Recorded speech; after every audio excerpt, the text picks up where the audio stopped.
এটি শুধু একটি বাড়ি নয়, এটি একটি হিমশৈল। এর ৯০% মাটির নিচে। আপনি কি ভাবছেন আপনি এই বাড়িটি চেনেন? আসলে আপনি চেনেন না। ক্ষমতার কেন্দ্রবিন্দুকে বুঝতে হলে আমাদের ২৩৩ বছর আগে সেই কাদামাটির যুগে ফিরে যেতে হবে। জর্জ ওয়াশিংটন ঠিক এখানেই দাঁড়িয়েছিলেন। তিনি রাজধানীর জন্য একটি জলাভূমি বেছে নিয়েছিলেন, কিন্তু এর ভেতরে তিনি একটি অনবদ্য সৃষ্টি দেখতে পেয়েছিলেন। কোনো যন্ত্র নয়, কেবল পেশিশক্তি। ১৭৯২ সালের অক্টোবর মাস প্রথমবারের মতো নিজ হাতে মাটি সরানো হলো। স্থপতি জেমস হুব্যান। এই নকশার জন্য তার পুরস্কার ছিল $৫০০ এবং একটি স্বর্ণপদক। ফ্রি ম্যাসনদের দ্বারা গোপনে এর ভিত্তিপ্রস্তর স্থাপন করা হয়েছিল। আজ পর্যন্ত কেউ জানে না এটি ঠিক কোথায় আছে। এই বাড়িটি সবাই মিলে তৈরি করেছিল, দাস শ্রমিক, অভিবাসী এবং স্থানীয়রা। এই ভিত্তির প্রতিটি ইঞ্চি মানুষের ঘামে অর্জিত। পাথরগুলো এসেছিল আকিয়া ক্রিক থেকে। এটি নরম এবং ছিদ্রযুক্ত, তাই খোদাই করা সহজ, কিন্তু স্থানান্তর করা অবিশ্বাস্য রকমের ভারী। স্কটল্যান্ড থেকে বিশেষজ্ঞ রাজমিস্ত্রিদের আনা হয়েছিল। তারা ছিলেন বিশ্বের সেরা। বাইরের প্রতিটি ফুল হাতে খোদাই করা হয়েছিল। এর অলঙ্করণের কাজ শেষ করতে কয়েক বছর সময় লেগেছিল। মশলার জন্য চুন তৈরি করতে ঝিনুকের খোলস পোড়ানো হতো। উত্তাপ ছিল প্রচণ্ড এবং গন্ধ ছিল অসহনীয়। ১৭৯৫ সালের মধ্যে আমেরিকার বৃহত্তম পাথরের বাড়িটি শেষমেশ আকার নিতে শুরু করে। কুঁড়েঘরের দেশে এটি একটি দৈত্যে পরিণত হচ্ছিল। ভিতরের কঙ্কাল বা কাঠামোটি সম্পূর্ণ কাঠের। এটি সুন্দর, কিন্তু এটি এই ভবনের সবচেয়ে বড় দুর্বলতাও। এই কাঠ একটি টিকটিক করা টাইম বোমের মতো। ১৭৯০ দশকের ওয়াটারপ্রুফিং বা জলরোধী কৌশল, গলিত সীসা। এটি শ্রমিকদের জন্য প্রাণঘাতী, তবে বৃষ্টি থেকে রক্ষা পাওয়ার এটাই ছিল একমাত্র উপায়। কাঁচ ছিল একটি বিলাসজগৎ সামগ্রী। এর বেশিরভাগই ইউরোপ থেকে আমদানি করা হতো এবং ডিসিতে পৌঁছানোর আগেই এর অর্ধেক ভেঙে যেত। ঘোড়ার লোম, এটাই এই প্লাস্টারকে ফাটল থেকে রক্ষা করে। সাল ১৭৯৮ এবং ৬ বছর পর আমাদের কাজ প্রায় শেষ। দ্য গ্র্যান্ড স্টেয়ারকেস বা বিশাল সিঁড়ি, এটি রাজাদের জন্য তৈরি করা হয়েছিল, কিন্তু এর উদ্দেশ্য ছিল একজন রাষ্ট্রপতির জন্য। এমনকি এখনও এটি দেশের সবচেয়ে গুরুত্বপূর্ণ সিঁড়ি। নভেম্বর ১৮০০, বাড়িটি প্রচণ্ড ঠান্ডা এবং রং তখনও শুকোয়নি, তবে প্রেসিডেন্ট আজই আসছেন।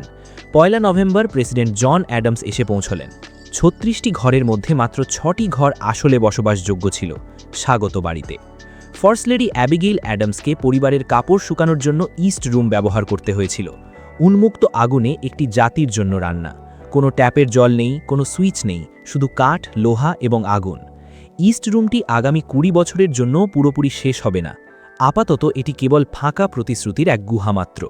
ওয়াশিংটন অতিথিদের অভ্যর্থনা জানানোর জন্য একটি ওভাল ঘর চেয়েছিলেন, এমন একটি জায়গা যেখানে লুকোনোর জন্য কোনো কোণ থাকবে না। হাতে করে পানি বয়ে আনতে হতো, এক এক বালতি করে। কোনো পাইপ বা কল ছিল না। সাদা কেন? এটা কোনো স্টাইলের জন্য ছিল না। তারা ছিদ্রযুক্ত পাথরকে সিল করার জন্য একটি পুরু চুনের প্রলেপ বা লাইম ওয়াশ ব্যবহার করেছিল। জেফারসন ১৮০১ সালে আসেন। জেফারসন প্রথম উইংস বা শাখা ভবনগুলো যোগ করেন। সেগুলো তখন অফিসের জন্য ছিল না, সেগুলো ছিল বরফ, মাংস এবং ওয়াইন রাখার জন্য। প্রাসাদের লুকানো কলকবজা। ১৮০৪ সাল, অবশেষে প্রথম ইনডোর টয়লেট। বাগানে আর মাঝরাতে হেঁটে যাওয়া নই। জেফারসন তার সময়ের জন্য পুরোপুরি টেকনার্ড বা প্রযুক্তিপ্রেমী ছিলেন। বন্য জলাভূমি ধীরে ধীরে একটি সুন্দর ল্যান্ডস্কেপে পরিণত হচ্ছে। প্রথমবারের জন্য বাড়িটি কেবল জমির ওপর বসে নেই, এটি জমিরই একটি অংশ হয়ে উঠেছে। সাল ১৮১০, অবশেষে এর কাজ শেষ হলো, কিন্তু মাত্র ৪ বছরের মধ্যে এর সব কিছু পুড়ে ছাই হয়ে যেতে চলেছে। আগস্ট ১৮১৪, ব্রিটিশরা এই বাড়িটির দিকেই এগিয়ে আসছে। গত ১০ বছরের শান্তির অবসান ঘটল। তারা ডলি ম্যাডিসনের রাতের খাবার খেল, প্রেসিডেন্টের ওয়াইন দিয়ে তাদের রাজার নামে টোস্ট করল এবং তারপর সব কিছু পুড়িয়ে দেওয়ার প্রস্তুতি নিল। আসবাবপত্র, বই, ইতিহাস সব কয়েক সেকেন্ডে শেষ হয়ে গেল। তারা শুধু জিততেই চায়নি, তারা রাজধানীর হৃৎপিণ্ডকেই মুছে নিতে চাইল। কাঠের কাঠামোটি একটি চুল্লিতে পরিণত হলো। উত্তাপ এতটাই তীব্র ছিল যে পাথরগুলো আসলেই ফাটতে শুরু করেছিল। একটি আকস্মিক ঝড় আসলে আগুন নিভিয়েছিল। প্রকৃতি যেন বাড়িটিকে বাঁচাতে চাইল। ভিতরের সব কিছু শেষ, কেবল পাথরের খোলস ফাটলযুক্ত অবস্থায় অবশিষ্ট আছে এবং তা থেকে ধোঁয়ার গন্ধ বেরোচ্ছে। কেউ কেউ চেয়েছিল ব্রিটিশ জাহাজের নাগাল থেকে দূরে রাজধানী সিনসিনাটিতে স্থানান্তর করতে, কিন্তু যদি প্রজাতন্ত্রকে টিকিয়ে রাখতে হয় তাহলে এই বাড়িটিকে আবার মাথা উঁচু করে দাঁড়াতে হবে। জেমস হুব্যানকে আবার নিয়োগ করা হলো।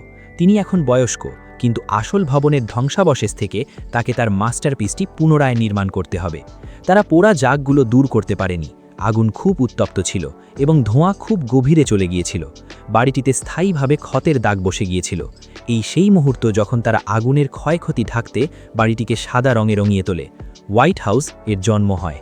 একটি নতুন ছাদ, কিন্তু সেই একই বিপজ্জনক কাঠের নকশা। তারা বাড়িটিকে ঠিক আগের মতোই পুনর্নির্মাণ করছে। একটি পাথরের বাক্সের ভেতরে একটি কাঠের বোন আটকে রাখছে। 1815 হিটিং সিস্টেম। বেশি ফায়ারপ্লেস মানে বেশি ধোঁয়া, কিন্তু রাষ্ট্রপতিকে উষ্ণ রাখার এটাই একমাত্র উপায়। মনরো একে আগের চেয়েও আরও মার্জিত করতে চান। বাড়িটি এখন আর শুধুই একটি বাড়ি নয়, এটি একটি বিবৃতি। ফরাসি স্টাইলই এখন নতুন লক্ষ্য। বাড়িটি একটি প্রাসাদে পরিণত হচ্ছে। আমরা শুধু টিকে থাকার পর্যায়টি পার হয়ে এসেছি। এটি সুসময়ের যুগ, এবং এটি সোনায় মোড়ানো। নিরাপত্তা। অগ্নিকাণ্ডের পর তারা বুঝতে পারল যে বাড়িটির আসল সুরক্ষার প্রয়োজন। এই গেটগুলো 1814 সালে যা ঘটেছিল তার একটি স্মারক। আভিজাত্য আবার ব্লু রুমে ফিরে আসে। এটি কেবল একটি ছাদ নয়, এটি বাড়ির সবচেয়ে গুরুত্বপূর্ণ কক্ষের জন্য একটি মুকুট।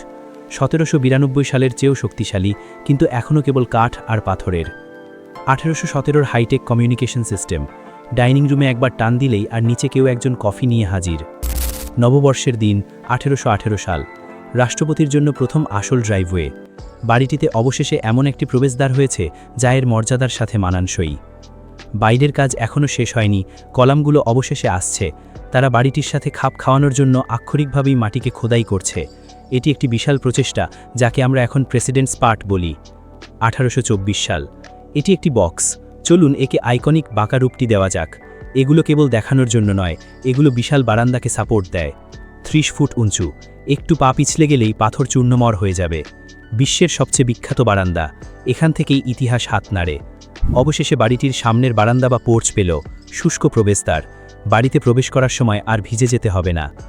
অন্ধকারকে আলোকিত করা হচ্ছে, কিন্তু মেঝেতে ফাটলের শব্দ হতে শুরু করেছে। Gas light. আর কোনো মোমবাতি নয়, কিন্তু ধোঁয়ায় বাতাস ভারী হয়ে উঠছে। Running water. লন থেকে আর বালতি করে পানি আনা নয়। মডার্ন রান্না। রান্নাঘর অবশেষে ইভলিউশন হচ্ছে। অন্ধকার হলওয়েগুলোর জন্য প্রাকৃতিক আলো। প্রথম ওয়েস্ট উইংটি আসলে ফুলের বাগান ছিল। কয়লা চালিত তাপ এখন সব জায়গায়। ফায়ারপ্লেসগুলো শুধু দেখানোর জন্য। প্রথম ইনস্ট্যান্ট মেসেজ বা তাৎক্ষণিক বার্তা। হোয়াইট হাউস এখন সংযুক্ত। কাঠের কাঠামোটি ইতোমধ্যেই 30 বছর পুরনো হয়ে গেছে। এটি ধুঁকছে। দুর্গন্ধের সমস্যার সমাধান করা হচ্ছে। রাষ্ট্রপতির জন্য এটি আপত্তিকর। হোয়াইট হাউসের প্রথম অফিসিয়াল লাইব্রেরি। কাঠের বদলে পাথর বসানো হচ্ছে। অগ্নিসুরক্ষা এবং স্টাইল। আইকনিক প্রবেশদ্বার সিল করা হচ্ছে। রাষ্ট্রপতি যে বাড়িতে আছেন তার সংকেত। এটি সেই আইকন যা আমরা চিনি, কিন্তু এর ভেতরে ভিড় বাড়ছে। 1902 সাল। এই বাড়িটি একটি ঘর হওয়ার কথা ছিল, কিন্তু এটি কাজের চাপে হারিয়ে যাচ্ছে। এটি একটি বিশৃঙ্খল অবস্থা। ফুলগুলো আর নেই, আমাদের অফিস দরকার। অস্থায়ী এক্সিকিউটিভ অফিস ভবনের জন্য ভীতি খোঁড়া হচ্ছে। বাড়ি এবং কাজের মধ্যে প্রথম সেতুবন্ধন। এটি অস্থায়ী হওয়ার কথা ছিল, এটি আজও এখানে আছে। রাষ্ট্রপতির অবশেষে একটি আসল অফিস হয়েছে। 1891 সাল। বিদ্যুৎ। রাষ্ট্রপতি হ্যারিসন সুইচ ছুঁতে ভয় পেতেন। বিদ্যুৎ যুগের জন্য 100 বছর পুরনো একটি পাথরের বাড়িকে নতুন করে সাজানো হচ্ছে। আর কোনো সিঁড়ি নয়, রাষ্ট্রপতি উপরে উঠছেন, যেখানে ইতিহাসের সবচেয়ে বড় সিদ্ধান্তগুলো নেওয়া হয়। ট্যাফট একটি অফিস চান যেটি একটি বাড়ির ইতিহাসের মতো। এমন একটি ঘর তৈরি করা কঠিন যেখানে কোনো কোণ নেই। Resolute desk. একটি ভুতুরে জাহাজ থেকে খোদাই করা রানীর কাছ থেকে পাওয়া একটি উপহার। নিরাপত্তা ব্যবস্থা কঠোর হচ্ছে। আরেকটি অগ্নিকাণ্ড। ওয়েস্ট উইং ভূষ্মীভূত, কিন্তু তারা এটি তাৎক্ষণিকভাবে পুনর্নির্মাণ করে। একীভূত। একটি ভবন, একটি চেহারা। রাষ্ট্রপতির জন্য একটি সুরক্ষিত হাঁটার পথ। হোয়াইট হাউসে অবশেষে টেলিফোন বাজছে। নতুন এক্সিকিউটিভ ব্রাঞ্চের শব্দ। রাষ্ট্রপতির জন্য লজিস্টিক্স। মূল বাড়িটিকে মিউজিয়াম হিসেবে সংরক্ষণ করা। ওভাল অফিস থেকে কয়েকটা ধাপ দূরেই একটি শান্তিপূর্ণ পালানোর জায়গা। ডিসির আর্দ্রতার সাথে লড়াই। একটি ওয়ার্নিং, বাড়িটি এর পুরনো হাড়ের জন্য খুবই ভারী হয়ে উঠছে। মরণধ্বনি স্ট্রাকচারের জন্য যেন একটি ব্যান্ডেইড। ছাদে আরও ওজন। ক্ষমতা স্থানান্তরিত হয়েছে, কিন্তু বাড়িটি ভেঙে পড়ার উপক্রম। ছাদটি আক্ষরিকভাবে পচে যাচ্ছে। এটি 1927 সাল, এবং এটি একটি মৃত্যু ফাঁদ। 1817 সালের আসল ছাদটি ভেঙে ফেলা হচ্ছে। আধুনিকতার আগমন ঘটল। হোয়াইট হাউস এর প্রথম আসল স্টিলের কাঠামো পেল। অগ্রতির শব্দ। কাঠের বদলে স্টিলের ট্রাস। বাইরের আকৃতি পরিবর্তন না করেই থাকার জায়গা 50% বৃদ্ধি। প্রথমবার অগ্নি প্রতিরোধক এবং মজবুত। রাষ্ট্রপতির ব্যক্তিগত সানরুম। বিশ্ব তখন যুদ্ধে মত্ত। হোয়াইট হাউসকে একটি দুর্গে পরিণত হতে হবে। জনসাধারণভাবে এটি অফিসের জন্য। এটি আসলে অন্য কিছুর একটি আবরণ। রাতে ডিসির কাদামাটি ঘুরে চলা একটি গোপন প্রকল্প। Presidential emergency operation centre. White হাউসের এখন এমন একটি বেসমেন্ট রয়েছে যা বোমা হামলা থেকে বাঁচতে পারে। ইস্ট উইংকে ট্রেজারি ভবনের সাথে যুক্ত করা 760 ফুটের একটি টানেল, রুজভেল্টের ওয়ার রুম, যেখান থেকে বিশ্বকে জয় করা হয়েছিল। অফিসটিকে আজকের জায়গায় সরিয়ে নেওয়া হচ্ছে। আরও ভালো আলো, আরও বেশি গোপনীয়তা। প্রথম বুলেট প্রুফ জানালা, 1942 সাল। শত্রুর বোমা বিমান থেকে বাড়িটিকে লুকিয়ে রাখা, যুদ্ধের স্নায়ুকেন্দ্র। বাড়িটি খুব বেশি ওজন বহন করছে, এটি গোঙাচ্ছে, পাথরের দেওয়ালগুলো সরে যাচ্ছে, বাড়িটি হার মেনে নিচ্ছে। যখনই কোনো ট্রাক পাশ দিয়ে যায়, বাড়িটি যেন চিৎকার করে ওঠে। এটি জলাভূমিতে তলিয়ে যাচ্ছে, এটি আর অপেক্ষা করতে পারছে না। আর 1 বছর এবং এই বাড়িটি ধসে পড়বে, সহ্যের সীমা ছাড়িয়ে গেছে। একটি পিয়ানো প্রায় মেঝে ভেদ করে নিচে পড়ে যাচ্ছিল। হোয়াইট হাউস আনুষ্ঠানিকভাবে পরিত্যক্ত ঘোষণা করা হলো। রাষ্ট্রপতির এখানে বসবাস করা অনিরাপদ। তারা এটি ধ্বংস করতে চেয়েছিল, কিন্তু এর পাথরের খোসটি হারানোর জন্য বেশি আইকনিক ছিল। বিশাল ভাঙচুর বা সংস্কার কাজ শুরু হলো। আমরা কঙ্কালের ভেতরে যাচ্ছি। 150 বছরের পুরনো সব কিছু বের করে আনা হচ্ছে। এটি আমার প্রিয় অংশ। যেখানে বেডরুম ছিল সেখানে একটি বুলডোজার। বাড়িটিকে বেডরক বা শক্ত পাথরের স্তরের সাথে নোঙর করা হচ্ছে। আর জলাভূমিতে তলিয়ে যাওয়া নয়, এটি ভবনের ভেতরে আরেকটি ভবন, আর্সল্যান্ড সাফারিং বা টার্পার স্প্রিং। হোয়াইট হাউস এখন একটি রিইনফোর্সড কংক্রিটের বাংকার। স্তরে স্তরে মেঝেগুলো পুনর্নির্মাণ করা হচ্ছে, আগের থেকে অনেক বেশি মজবুত করে। আরও বেশি পালানোর পথ যুক্ত করা হচ্ছে। প্রতিটি ঘরের জন্য আধুনিক প্লাম্বিং। ডিজিটাল যুগের শুরু এখানেই। অবশেষে ডিসির গরমে আর ঘামতে হবে না। দেওয়ালগুলো আবার সাদা এবং পরিষ্কার। আইকনিক সাদা রং ফিরে এসেছে। ট্রুম্যানের বিতর্কিত বারান্দা। মানুষ এটি ঘৃণা করত, এখন আমরা এটি ভালোবাসি। একটি ধাঁধা, নতুন শরীরে পুরনো মুখ বসানো। আগের থেকে অনেক বেশি উজ্জ্বল। বিশ্বের নেতাদের খাবাতে প্রস্তুত। এতে সময় লেগেছিল 4 বছর এবং $6 মিলিয়ন। বাড়িটি অমর। প্রতিটি বাড়িরই গোপন রহস্য থাকে। এর রয়েছে ডজন ডজন রহস্য। এটি এখন শক্ত আর দুলছে না। আধুনিক এক্সিকিউটিভ ব্রাঞ্চ। এটিকে দেখতে 1800 সালের মতো মনে হয়, অনুভব হয় 1950 সালের মতো, কিন্তু এটি তৈরি করা হয়েছে 2030 সালের জন্য। এই বাড়িটি এর আত্মা ফিরে পেতে যাচ্ছে। এটি কেবল একটি অফিস নয়, একটি জাদুঘরে পরিণত হচ্ছে। চাপা পড়া ইতিহাস উদ্ধার করা হচ্ছে। হোয়াইট হাউসকে একটি জাদুঘর বানানো হচ্ছে। এমনকি বিশ্বের সবচেয়ে ক্ষমতাবান ব্যক্তিরও চাপ কমানোর একটি উপায় প্রয়োজন। রিয়েল টাইম গোয়েন্দা তথ্য অগ্রাধিকার পায়। সিচুয়েশন রুমের জন্ম হয়। সময়ের থেকে এগিয়ে থাকা প্রথম শক্তিশাস্ত্রই হোয়াইট হাউস। সুইমিং পুলটি এখনও সেখানেই আছে, ঠিক সাংবাদিকদের পায়ের নিচে। ডিজিটাল বিপ্লব ওয়েস্ট উইংয়ে প্রবেশ করছে। সম্পূর্ণ গ্লোবাল কানেক্টিভিটি। আর কোনো গোপনীয়তা নেই। আধুনিক হুমকির বিরুদ্ধে সুরক্ষা। চাপের মধ্যেও রাষ্ট্রপতিকে শান্ত রাখা। দেওয়াল আরও উঁচু হচ্ছে। যে কোনো আক্রমণ থেকে ডেটা রক্ষা করা। 200 জনের জন্য স্টেট ডিনারের আয়োজন। এটি শুধু একটি বাড়ি নয়, এটি একটি হিমশৈল। এর 90% মাটির নিচে। এটি এক ছাদের নিচে একটি শহর, এবং এটি 2026 সালের জন্য প্রস্তুত। 233 বছরের ধৈর্য, আগুন এবং স্টিল। এই বাড়িটি 5 বার মারা গেছে এবং পুনর্জন্ম নিয়েছে, এবং এটি এখনও বিশ্বের কেন্দ্রবিন্দু। হোয়াইট হাউসের এই অজানা ইতিহাস কেবল একটি বাড়ির গল্প নয়, এটি বিশ্ব ক্ষমতার কেন্দ্রবিন্দুর এক লুকানো অধ্যায়। বিশ্বের বুকে মাথা উঁচু করে দাঁড়িয়ে থাকা এমন সব বিস্ময়কর স্থাপনা, আন্তর্জাতিক ক্ষমতার নেপথ্যের গল্প এবং ভূরাজনীতির অজানা রহস্যগুলো উন্মোচন করতে সাবস্ক্রাইব করুন বিশ্বের লুকানো তথ্য চ্যানেলে।